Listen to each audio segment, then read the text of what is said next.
Boa tarde, galera. Sejam todos bem-vindos a mais uma videoaula de Ciências da Natureza. Quem fala é o professor Moisés.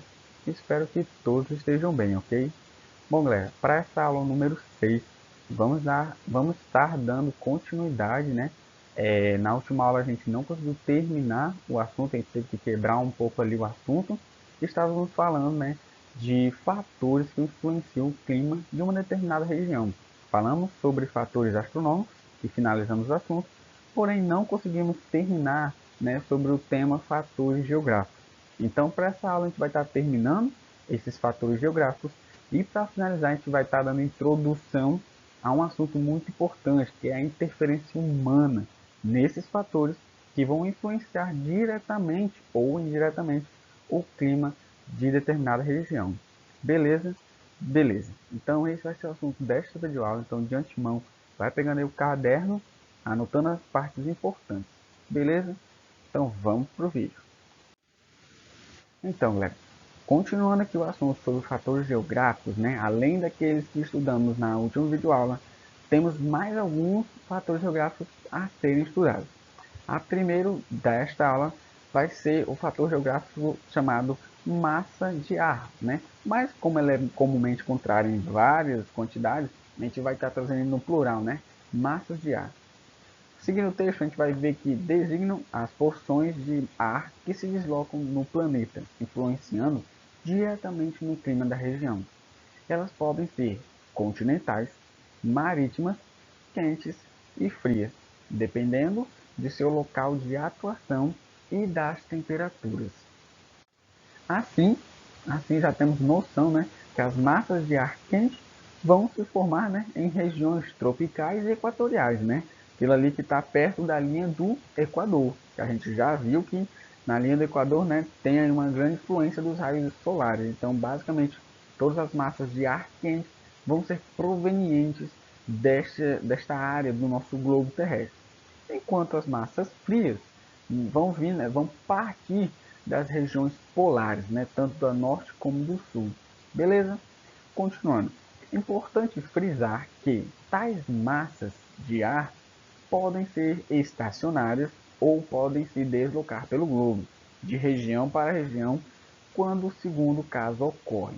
Resultará em alterações nas condições do tempo nas regiões onde passam.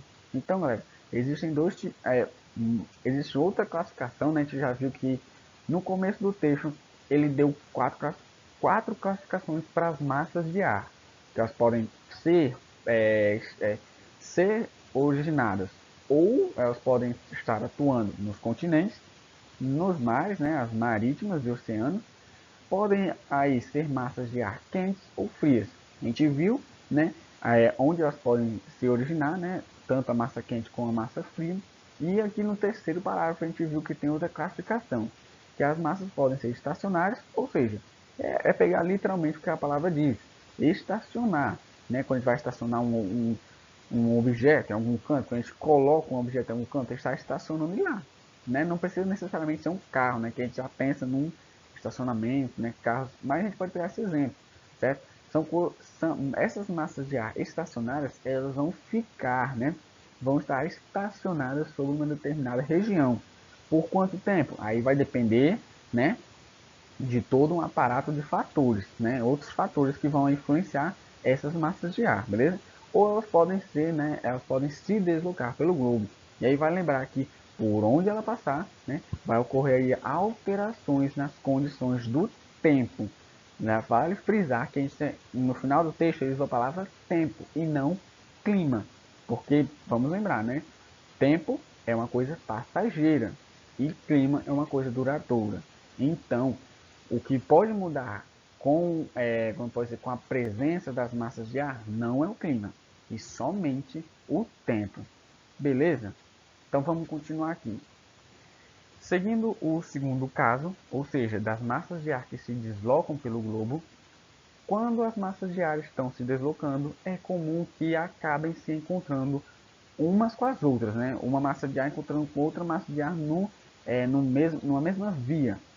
Quando esse encontro ocorre, são formadas as frentes, onde estas terão características da massa de ar que prevalecerá sobre a outra, podendo ser frente fria, quando a massa de ar fria sobrepõe-se à massa de ar quente, fazendo esta recuar, que nesse caso resultará em chuvas e quedas de temperatura. Porém, quando a massa de ar quente sobrepõe-se sobre a de ar frio, dá-se o nome de frente quente. Nisto, a massa de ar fria irá recuar e, como consequência, haverá aumento de temperatura e bastante umidade. Então, né, galera, eu não sei se vocês já notaram, né, mas essa palavra frente, né, frente frio, frente quente, ela é muito utilizada naqueles programas, né, jornais, né, Jornal Nacional, CE, quando a mulher vai falar dos climas, né, da relação do tempo no dia, da semana, e ela usa muito essas palavras frente, e às vezes a gente nem entende muito o que ela está dizendo ali, né? Então a gente entende agora o que são essas frentes. Frentes, né, é o encontro de duas massas de ar. Obviamente, uma vai ser mais quente do que a outra mais fria, né? Nunca elas vão ser nas mesmas características gerais, nas mesmas temperaturas, digamos assim. Então ocorrem dois casos quando massas de ar se encontram. Porém, quando elas se encontram, elas recebem o nome de frentes. Aí a gente viu que no texto existem dois tipos.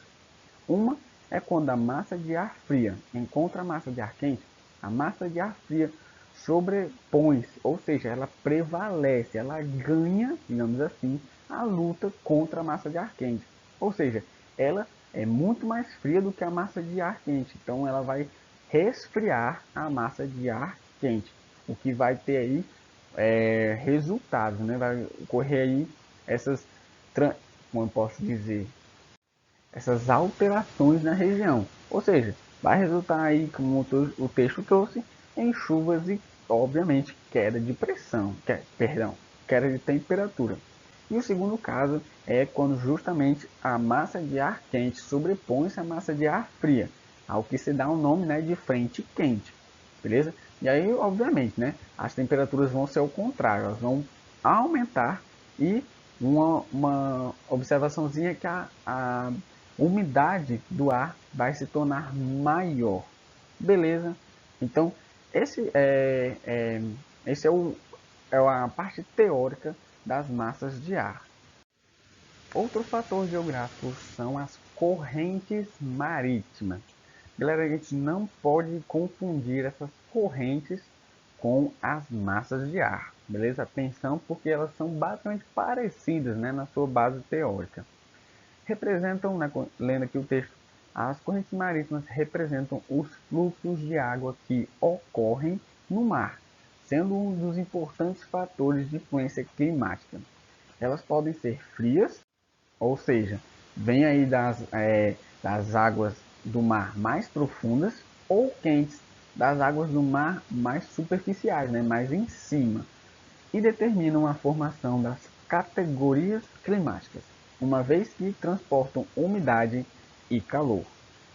São influenciadas pelas massas de ar, os ventos, né, que a gente acabou de comentar, sendo que as massas de água quente ocorrem a partir do Equador em direção aos polos, e as massas de água fria ocorrem dos polos em direção ao Equador. Então é aquela coisa, né? Trazer uma foto aqui para a gente ter noção. Essas correntes marítimas são massas de ar, massas de água provenientes, né, dos oceanos e mares.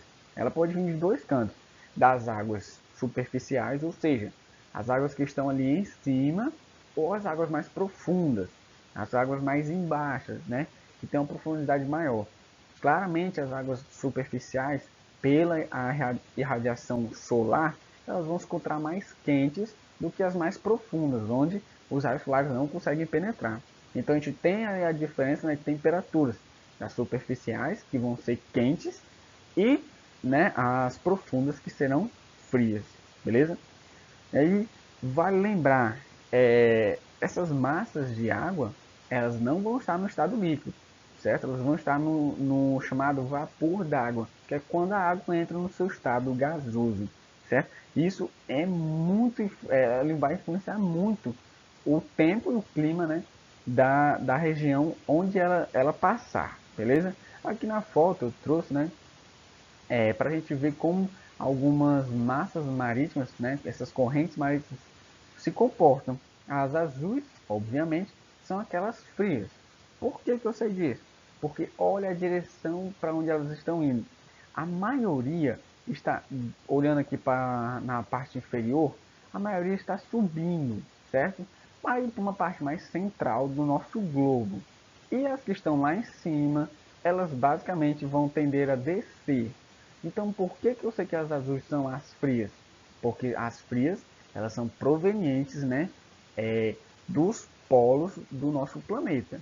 E se elas são frias e são originadas nos polos, elas vão tender, né, elas vão tender a ir para o perto da linha do Equador, certo? Tender a ir para o meio do nosso planeta, nessa área que ali se encontra perto da linha do Equador. E as quentes, né, que são as vermelhas, elas vão tender a ir tanto para o norte, polo norte, como para o polo sul, como vocês podem estar vendo aqui. Beleza, galera? Então essa é as correntes marítimas e o comportamento delas. É importante entender, né, por que desse comportamento. Beleza? Então vamos para o próximo.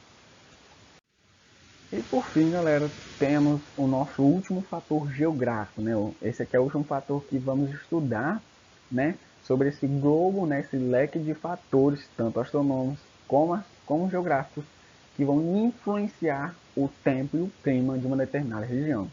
Então, o último fator que iremos estudar é a vegetação, pois a vegetação ela interfere no clima de várias formas diferentes. As principais delas são a contenção ou absorção dos raios solares, minimizando os seus efeitos, e a elevação da umidade por meio da evapotranspiração, resultando na liberação de vapor d'água na atmosfera, o que ajuda, né, a diminuir as temperaturas e elevar os índices de chuva. Então, galera, a vegetação, dando aqui abrindo parênteses, ela participa do ciclo hidrológico, né, no ciclo hidrológico, né, esse é um nome, porque o ciclo hidrológico é, em outras palavras, o ciclo da água, né, na nossa atmosfera. Então, assim, galera, primeiramente, aqui como um ciclo, ele não tem um começo e nem um fim, a gente pode pegar de qualquer ponto, mas eu vou pegar aqui no nosso ponto de precipitação, então preciso que você olhe para cá, beleza? São as chuvas, né? Quando a gente usa esse termo precipitação, é quando são formadas, né, as chuvas, beleza?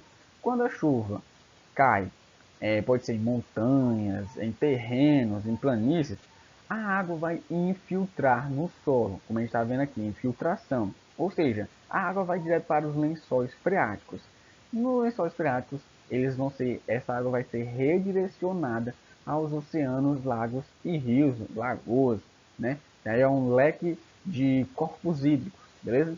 Esses corpos hídricos, eles vão sofrer pela ação do nosso Sol, né? Porque o Sol vai soltar os raios solares deles e que quando incidem nas águas, independente de onde for, oceano, lago, rio, elas vão começar a esquentar, ou seja, vão começar a entrar no processo de ebulição, ou seja, vão começar a evaporar, né? Que está escrito aqui, processo de evaporação, que vai passar do seu estado líquido para o seu estado gasoso, a qual ele usou o nome aqui, né? A liberação de vapor d'água.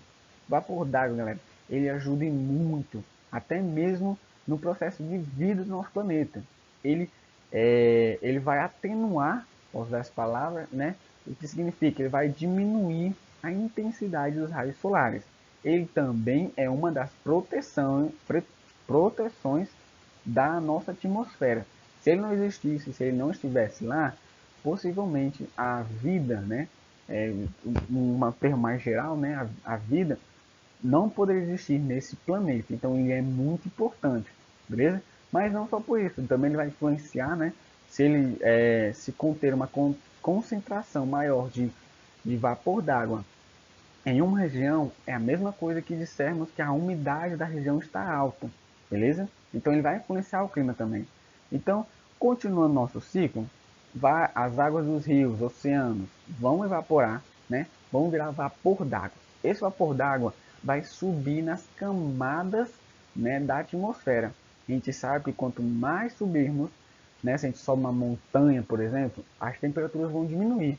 Esse vapor d'água, esse gás, né, ele está no seu estado gasoso, quando chega em temperaturas menores, se condensa, se transformando de novo em água, né, no líquido. Esse líquido vai dar origem às nossas nuvens, que vão, né, entrar, se condensar e dar origem às chuvas, às precipitações. E aqui volta de novo, né, e recomeça o nosso ciclo. Beleza, galera? Então esses são os fatores, né? A gente finaliza aqui o assunto sobre fatores que influenciam o clima e o tempo de determinada região. Beleza? E como prometido, galera, vamos falar agora um pouco sobre a interferência humana. Mais precisamente, iremos falar sobre a interferência do homem num processo natural e de extrema importância para a vida humana, o efeito estufa. Beleza? Essa parte que eu falei, como vocês podem notar, está no começo do texto, né? Quando falo que o efeito estufa é um fenômeno natural de extrema importância para a existência da vida na Terra. É responsável por manter as temperaturas médias globais, evitando que haja grande amplitude térmica e possibilitando o desenvolvimento dos seres vivos. Esse fenômeno, no entanto, tem sido agravado pela ação antrópica, que tem elevado as emissões de gases de efeito estufa à atmosfera, provocando alterações climáticas em todo o planeta. Essa grande concentração de gases dificulta que o calor seja devolvido ao espaço, aumentando, consequentemente, as temperaturas do planeta. Eu sei que aqui eu joguei várias informações, né? Porque para falar do efeito estufa, galera, é grande esse assunto. Estou resumindo aqui no texto, mas eu vou explicar mais na foto que eu vou trazer, beleza? Mas de antemão, para a gente só resumir esses dois pontos, dois parágrafos, primeiro a gente tem que entender que o efeito estufa ele é necessário, ele é algo natural. A natureza faz isso sozinha. Porém, e vai lembrar, né? Sem ele não existiria vida, beleza? Se não existisse o efeito estufa, nós, seres humanos, não estaríamos vivos. E nenhuma outra espécie de seres vivos, né? Então, o que, que acontece? Se ele é bom naturalmente. Porém, o ser humano, né, com a interferência que ele faz, ele vai agravar esse efeito. Então, o que ocorre? Ele vai lançar mais gases de efeito estufa à atmosfera, prejudicando assim todo o processo. Beleza? Que a gente vai entender mais quando trouxer a foto. Mas continuando aqui, vou trazer aqui logo a foto, beleza? Para a gente falar e vendo, né? Ler o texto e olhando para a imagem. O processo, né? O efeito estufa, como é que ele ocorre? O Sol começa, né, a partir dos raios solares. O Sol emite calor à Terra através dos raios solares. Parte desse calor é absorvida pela superfície terrestre e pelos oceanos. Outra parte é devolvida ao espaço, certo? Aqui na imagem, vocês já podem ver, né, uma representação do nosso Sol mandando, né, esses dois raios solares, né, vamos prestar atenção só nesses dois aqui, beleza? Não vamos olhar muito para cá não, primeiramente vamos olhar só para esses dois. Eles mandam esses raios solares, que você pode ver que um pouco dele, né, vai ser absorvido pelo solo. Aqui não tem a representação dos oceanos, mas o texto trouxe que os oceanos também absorvem essa energia solar, beleza? Então, só nisso, a Terra, a superfície da Terra já fica, né, numa temperatura consideravelmente habitável para nós seres vivos. Beleza? E aí vamos continuar aqui no texto. Contudo, uma parcela da radiação solar irradiada pela superfície fica retida na atmosfera, em decorrência da presença de gases de efeito estufa, que impedem que esse calor seja devolvido totalmente ao espaço. Dessa forma, mantém-se o equilíbrio energético e evitam-se grandes amplitudes térmicas, beleza? Então, galera, o que ocorre? Os raios solares que o Sol emite chegam na superfície da Terra. Parte deles é absorvida e outra é refletida, certo? Essas partes refletidas, elas podem tomar dois caminhos. Elas podem voltar ao espaço, né? Seja para onde for, ou elas podem ficar retidas pelos gases de efeito estufa, né? Que vocês podem ver aqui, essas nuvenzinhas, elas não são comuns, elas são formadas por gases de efeito estufa, como vocês podem estar vendo aqui. né, nas suas formas químicas, né? Entre eles o mais conhecido, né, o nosso gás carbônico e o metano, né, o CH4 e o CO2, beleza? Então esses são os mais conhecidos gases de efeito estufa. Eles vão ajudar a reter esse calor que a Terra vai refletir para o espaço.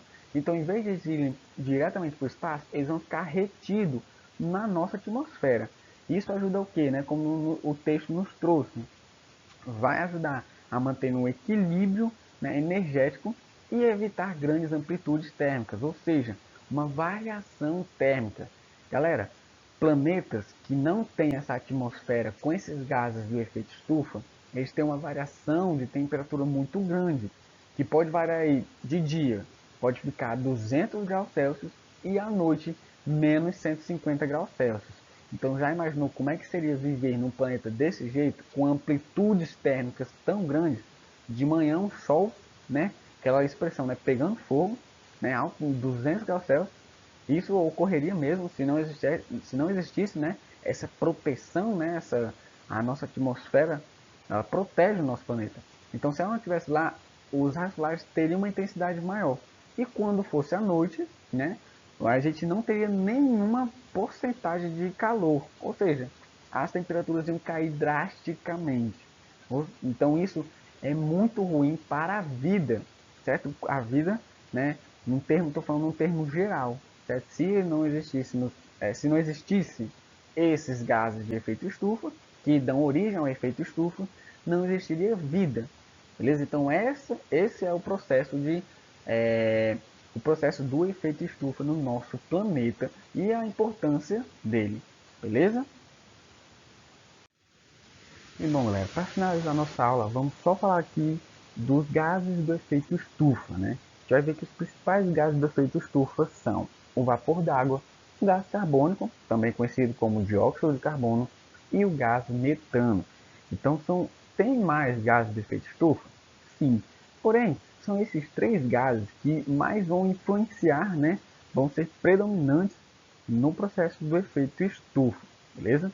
É a presença desses tais gases que tornam a Terra habitável, ou seja, sem esses tais gases, não haveria vida no planeta, pois, como consequência, a amplitude térmica seria grande, como eu trouxe, né, no slide anterior falando sobre essa amplitude térmica.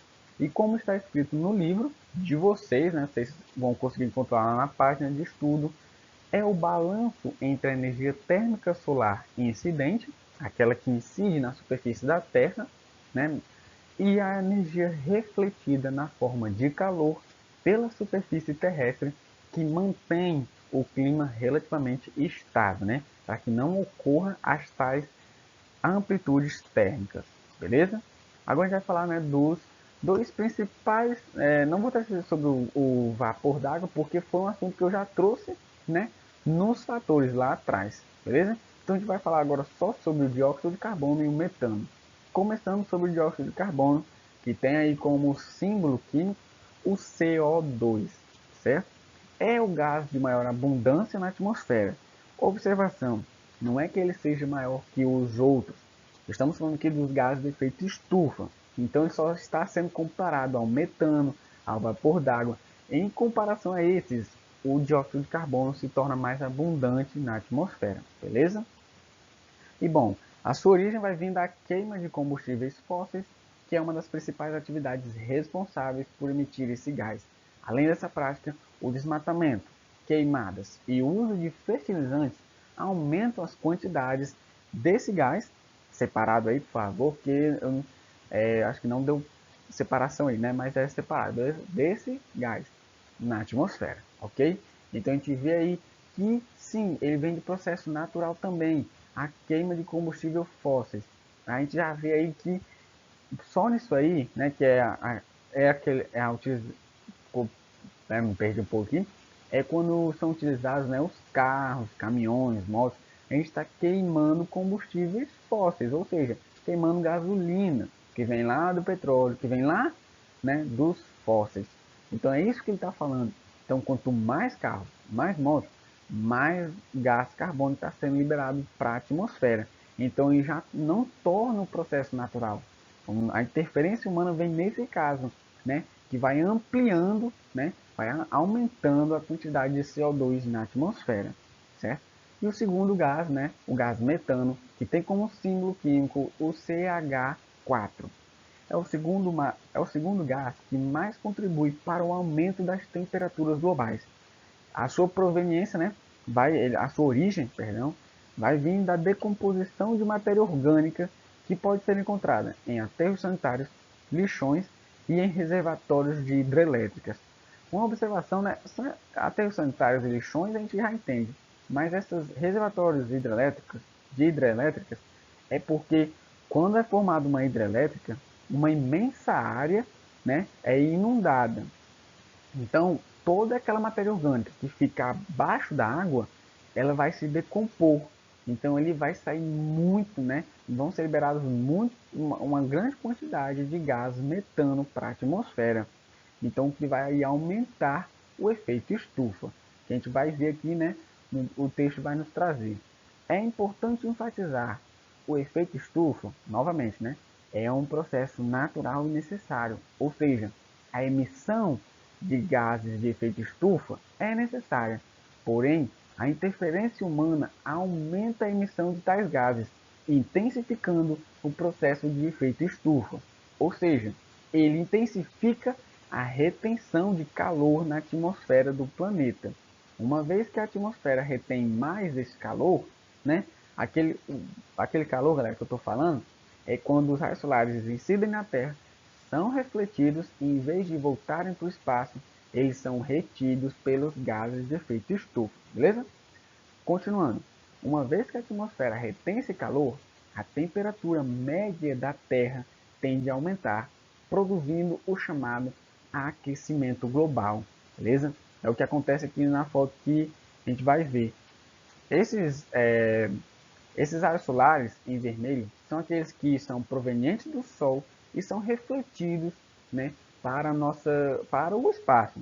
Beleza? Isso aqui é normal, os raios solares incidirem na Terra e serem refletidos para o espaço. Porém, com essa camada de gases de efeito estufa, alguns desses raios solares vão ser retidos, né? Esse calor vai ser retido no nosso planeta. Isso é bom?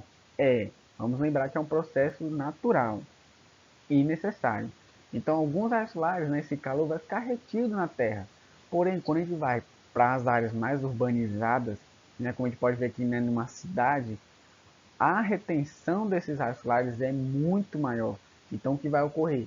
Temperaturas maiores, beleza? Então, isso é causa diretamente do aumento da emissão dos gases de efeito estufa, beleza?